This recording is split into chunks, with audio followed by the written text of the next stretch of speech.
So when it comes to the active dynamic exercises, these are literally just going to be moving exercise. I want the clients to start moving, want them to start warming up, literally warming up their body. And these are just going to be basically moving activation exercises, help their clients start increasing their range of motion. It's going to help increase their strength to a very small extent, and also literally just get them warmed up. But something I just touched upon briefly a second ago, as far as some strength in there, you want to be pretty careful when it comes to clients and what constitutes a warm-up exercise versus what constitutes a strength exercise.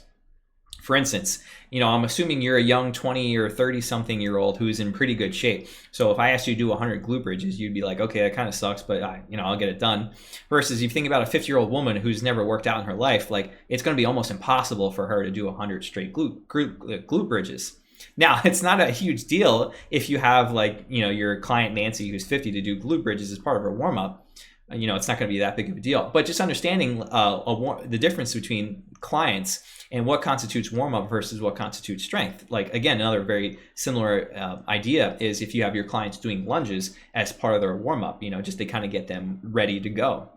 A bodyweight lunge for someone in shape, not a big deal. It's just going to help kind of stretch out their muscles, get them turned on a little bit. Versus, again, Nancy, that 50-year-old, a lunge is going to be really hard for her to do. So just understand that dichotomy between your clients, understand the differences and what each one kind of specifically needs. Now, just as with the activation and corrective exercises, there's tons and tons of exercises that will go here. So it's impossible for me to cover everything. So well, just like before with the categories, we'll have different categories of exercises and just ideas of how to start including dynamic work in your client's warm-up so they're better prepared to work out.